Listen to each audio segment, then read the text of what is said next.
See him a beast when he hear that sound like yeah, beat on the beat when he hear that sound like woo.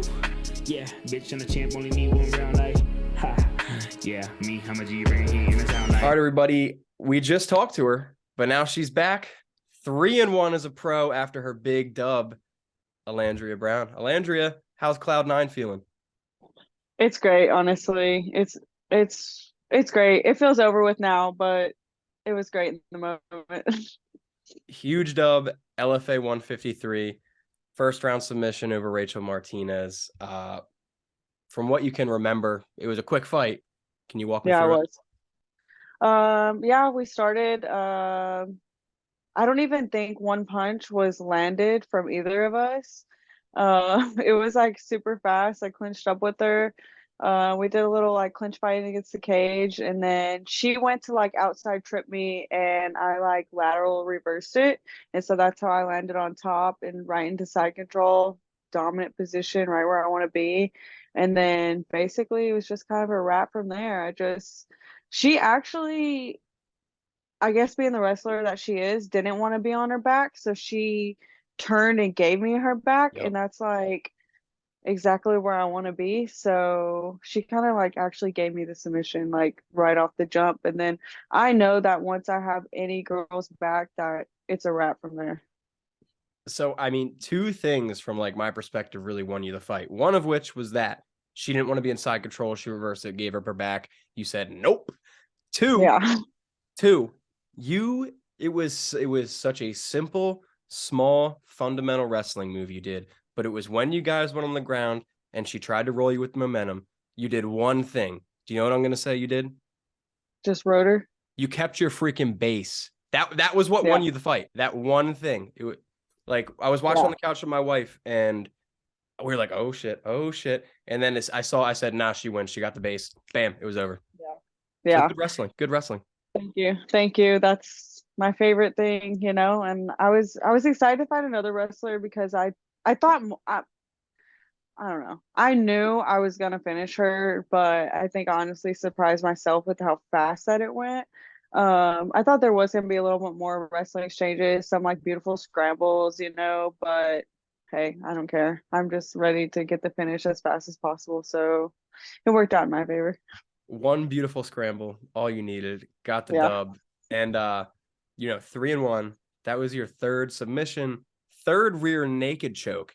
I know, and it's not even my favorite submission. Like, I don't know why that just keeps happening, but I mean, whatever. You give me your neck, I'm gonna take it. Enough said. Do you feel like any pressure another time out to like get a win another way, or do you not care? Um, I No, I don't care. I don't care if like you want to call me a boring fighter because all I want to do is submit you, like whatever. That's my go-to. I don't care. Like, I mean, it's no secret, you know what I'm saying? These girls can try to stop it. You can try, I mean, there's gonna be a girl that I match up with that has good jujitsu like I do and good wrestling. So I think I'm ready for that. Like I was telling you, I wanna, after Rachel, I wanted to fight someone. I mean, I don't know. I'm ready for the next step.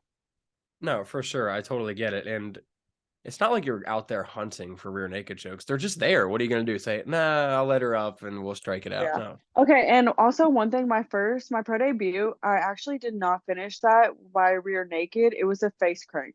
But the way that it was, and I was just like on her back, but she was like belly down, and so you couldn't see like It's where the like hand position was. Yeah, but it was just a crank right here, and I broke her nose in that fight, so like that's why like she like I mean if you watch it, she taps like I don't even have my hands locked and I'm doing this and she's like already just, tapping. yeah. And yeah, so it was really face crank, which like I wish that was on my tapology because I'm a couch wrestler. So like, but nobody really, that's why even when I stand up, you can see like all the blood like right here on my forearm. And like, if I had to choke, it wouldn't have been like that. It was right here. So, face crank, rear naked, whatever. I still got the submission. So that's all I care about.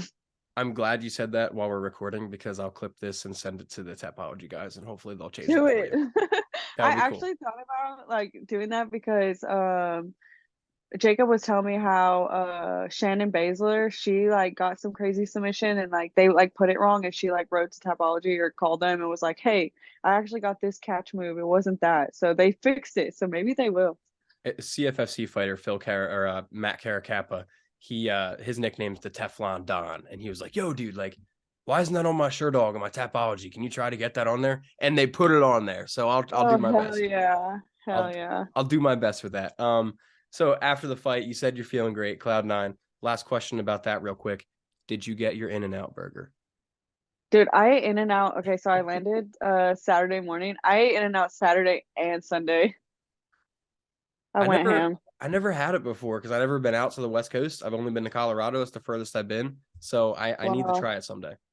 Okay, so funny story real quick. For the this random one time in my life, I didn't eat red meat for like 6 years. Okay, like I don't even know how it happened, whatever. We've all And been there, you know. so yeah, so when I met Jacob, I wasn't eating red meat, and I had already been living in California almost like 3 years, but I never had been to In-N-Out. I lived on Sunset Boulevard right beside the In-N-Out for like over a year. Okay, I would Yeah. see the line like crazy. I'm like, dude, these people are nuts. Like, like you guys are crazy. Never had it. So eventually I started eating red meat and stuff. And the first time I had In-N-Out, I was just like, oh Is my that good? gosh, I get it. I get it. Damn. It's Someday. my favorite. I went to film school in Philly, so all my like a lot of my friends moved out to LA and work out there now, and they're all about the In-N-Out, and I'm still just like, Yeah, uh, it really is.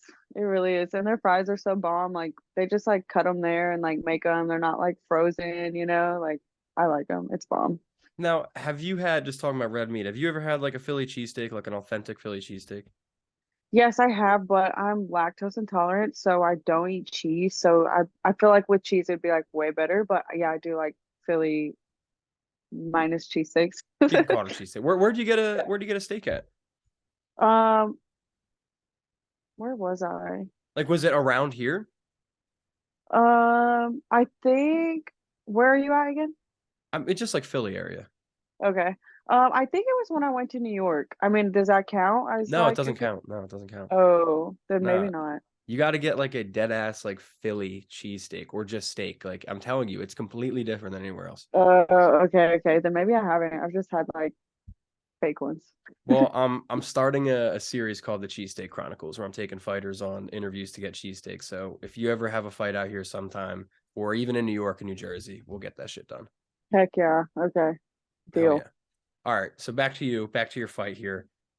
Big part that we talked about before the fight was you going back to your home area and having some of your local friends, fam, your dad was there. What was that like?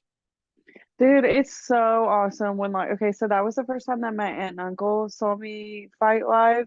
So that was like super cool. Like it was just so okay, like my last fight in California, like I got done and there was like nobody there. Like my friends and stuff I've met here, but like not Yeah. one family member. And like it's it's cool to have all like my friends and coaches and like that support, but it's just like so different when like your family or like people I grew up with that really like have seen every part of my life before any of this. And so it just like it meant so much to me. And then like as soon as I got out of the cage, like my dad was the first one right there, like big hug, jumped in his arms, and like that was like the even bigger highlight of my night.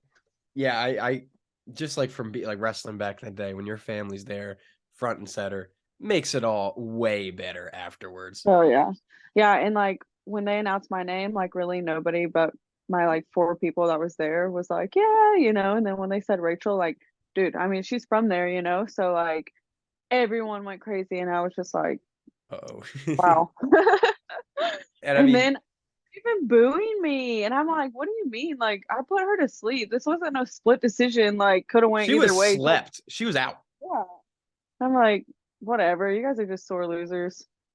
Hey, there's gonna be haters when you put the hometown hero literally to sleep. Highlight reel. I don't know if you saw me post that picture on Twitter where she was just like, Yeah. it I was got some great. good picks. I know. Yeah, that was awesome. Honestly, I at the moment when it happened, like I didn't feel her tap, but like I I didn't don't know think maybe she she did, said did she? no, no. So like, but when it happened and I was just like there and like I didn't feel it. So when the ref like pulled me off, like it took my brain to register that she fell asleep. I didn't feel her go limp. I didn't hear her gargling. Like I didn't like what the normal when I have put someone to sleep, what I've Yeah. felt and heard. And like that didn't happen. And so I didn't know if like she like verbally said tap or something, but I didn't feel it on me. I didn't know if like she tapped her own self. You know what I mean? I don't know. But then when I like ran around and then I came back and I was like, oh shit, she's out. Yeah. And I'm like even I, more hype. I'm like, yes, I like actually caught my real first body now. caught the body. Love that. I think it was like I think you blood choked her a little bit. I think it was Yeah, definitely. good. I don't think that she knew she was going out because watching the tape, she goes from like trying to punch me to like literally sleeping in 0.2 seconds. Now your family was there, and you said your aunt and uncle that was your first fight. Hell of a first fight to go to. No, like you don't Oh gotta yeah. watch anyone get beat up. Did they Oh like yeah. that, or were they like, ooh? Yes. Yes, because they are like probably the last people that want to watch me fight at all, you know? They're very I would say like not huge MMA fans to start with, you know? So they're very like I don't know, you know, not in that, Sure, they're you casuals. know. Yeah.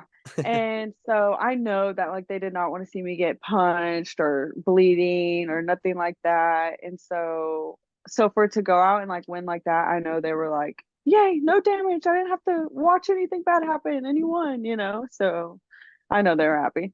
And I was worried about because I got stitches like 3 weeks before the fight. I like got my elbow I got my head sliced open by an elbow. Mhm. So I was like, dude, I hope this doesn't bust open. You know, I mean, it was like super healed, but you know, it's Sure, still in the healing thin skin. process. Yeah. Yeah. And it didn't happen. So I was happy about that too. Well, congrats, dude. That was freaking awesome. And then as a Thank you. fan, hell of a fight. That's why Thank we love you. MMA right there. Yeah. Are you For back in the gym already? You training?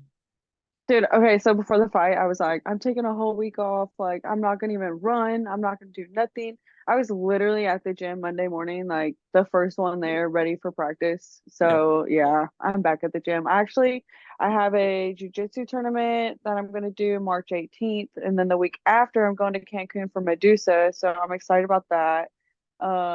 My fiance Jacob, he's going to be on the EBI the next day, the all guys. So he's in the 16 bracket for that. So that's going to be a super fun trip. And then I'm trying to get a fight with LFA on April 21st. What?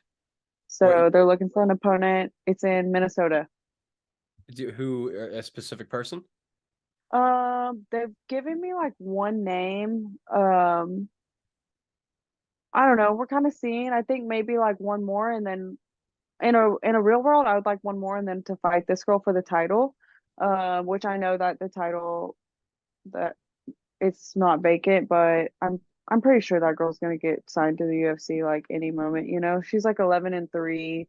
She's all of us only have like whoever's like next in line for the title, we only have like 5, 6 fights at the Yeah. most, you know.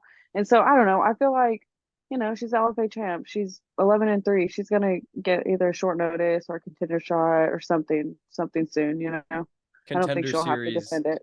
Yeah, contender series season's coming up soon, so that's a possibility. Um, Yeah. but do you think a title shot by you said this in our first interview, possible title shot by like the end of 2023, early 2024. Is that Oh, still the plan? 100. Yeah. When I want one more fight. I want to fight April 21st, and then I want the title shot like right the next fight after that. And I think, at that point, I will be 4-1 with 4 finishes now, and I think that's ready, you know. I'm not I'm not like in a huge rush, but I think that I'll be ready. I think Um, it's a good time, and the girl who they offered, we got like the same amount of fights, the same record, and so I think it'll be good. your win has a lot of views on media, YouTube, Twitter, a lot of attention. Did you get like a lot of followers after that victory?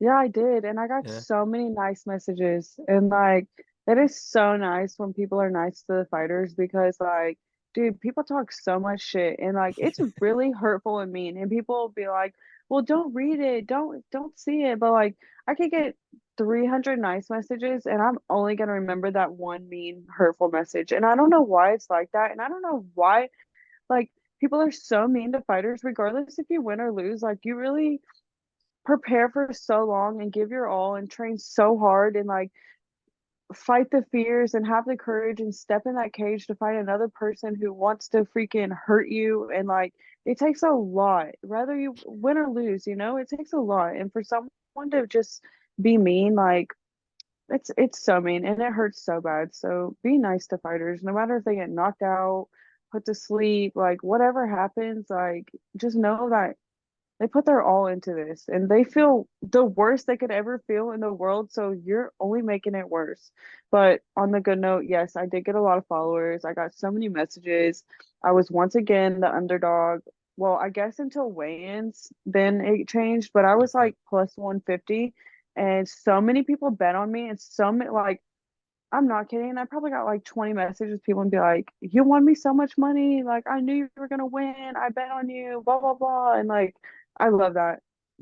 It's awesome. I love the support and people need to be supportive no matter what happens. I call the haters basement dwellers because Yeah, that's where they're tweeting from, their mama's basement. But exactly. most of them idiots literally couldn't even make it through one practice of any MMA. Nothing. Nothing. Nothing. Like it It's so weird. takes Especially like, cojones. yeah, yeah. There's some weird mean trolls, especially like the MMA Twitter. That's like the weirdest shit ever. There's some Oh, weird people there. MMA Twitter is a big space for me. I do a lot of my content there. I get a lot of views there, but holy crap, it's very, Dude, very toxic. it really is. Like, there's some people on there that's so nice, so supportive, but then there's some people that like, honestly, they're just freaking weird. So Like, weird. like the amount of like obsessive and like so I don't even know how to explain it. Just like weird. Like, I would not want to meet you in person. No, it's a weird space. I've learned to tune a lot of it out, but it's freaking hard. I spent a lot of hours of my life Yeah. arguing with idiots on MMA Twitter. Shout out MMA Twitter. Good job, guys. You're rent So free. bad. Sometimes I Uh, want to, but I'm like, it's not even worth it. It's it's not even worth it. definitely not worth it. You got that 100% right. Speaking of Twitter, I saw you tweet out that now that the fight's over, you're happy. Time to start planning the wedding. What's the deal with that? When's the wedding? You guys have a venue? What's going on with that? Yes, so it's crazy. So our engagement party is April 1st, and then we're getting married on May 13th in Okay. like literally like 2 months. Yep.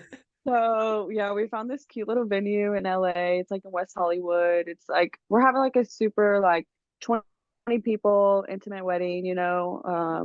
So I mean, I'm so excited. I can't wait. The wedding planning, dude, I had no idea like it would be this stressful. I just thought like you just like check some stuff off, call some people, make arrangements. No. Dude, no, it's so stressful. Even making the list for like the people to invite to the engagement party and getting their addresses and doing that is like so stressful. Everything about it. So I got married this past October. Congratulations. Thank you. But yeah, it's absolute hell. The hardest part for us, I mean, no, not the hardest part. There's so many hard parts. The whole process is crazy. But you mentioned it with the engagement party. We had to like figure out who we could and couldn't invite. It was so hard. Yeah. Yeah, it is. Like, you want to invite everybody, but it gets super costly. And like we're having like a small intimate wedding because we're gonna go to Thailand for a honeymoon and we're gonna stay for like 3 or 4 weeks. That's awesome. So it's gonna be super fun. I'm so excited about that. Um, but yeah, it's a lot and it is hard to pick. Luckily for me, like all my family's in Tennessee, so I kind of like looking out a little, my dad and grandma are coming and my sister. But we're gonna have a reception in Tennessee like after, so Cool. and like my friends and aunts are gonna like set that up and so I feel like that's gonna be easy, but yeah, so it's just Jacob kind of picking his family really. That's awesome though. I'm like, Congratulations. thank you. I'm excited. It's gonna be an awesome time. You wanna glam girl the ring real quick? What do we got? Let's see it. Woo! Love it. Jacob, you Well, dog. I know. It's like exactly what I wanted. Perfect. Good stuff. Yeah, enjoy it, because having just done the honeymoon and the wedding and all that, it freaking flies by. So put the phone down and enjoy the couple weeks that it lasts. Oh yeah, I can't wait. Thank you. Do you have any plans while you're in Thailand to go to Tiger Muay Thai? Have to ask that. Oh yeah, we're gonna You're train. gonna go? Yeah, for sure, it's gonna be like a friend trip. We're gonna do whatever we want, but we're gonna train while we're there. And I wanna like go on some cool hikes and see a bunch of stuff. I have to hold a monkey. Like I love little monkeys so much, and I just want one to like hug me, and I will die. I can't wait. I hope it doesn't like pinch me or bite me or anything, but I just want to hold the little baby monkey. Yo, that Tiger Muay Thai and Holding Monkeys. If you guys got room for one more, I'll stay away from you guys, but I'll come with. That sounds like a Okay, great deal. time. I'm just kidding. I'm not coming on your honeymoon. That would be a weird MMA Twitter person thing to say. Yeah, for sure. So, For sure. Alandria, before we get out of here, a bit quicker tonight. We talked like 2 weeks ago, and we're just really talking about the happy times and the WWs. So, anything you'd like to say to everyone we haven't covered yet? The mic is yours. Okay, I want to say like first, thank you so much to all my coaches, Coach Hagenor, Coach Mike, Chewy, Coach Ben. I mean, even Jacob, he's like basically a coach to me too. And I could not do that without them and my sponsors. They're all the best. OG Pumpkin, Rap Gods, Lavish, the Dream Team, Strength Cartel, Defend. There's Rev Gear. They're great. I love them. And it really takes a village to do what I do. And I have the biggest support system ever. And I'm just so thankful. Well, it's certainly paying off. 3-1 as a pro, 4-1 coming soon. Alandria, thank you so much for joining me again. Enjoy your next couple months of grappling and getting married and kicking people's butt in Thailand. And when you get some fight news, we'll talk again and let the good people listen to the good stuff. Heck yeah. Thanks, Jake. Of course, Alandria. Have a great night. You too.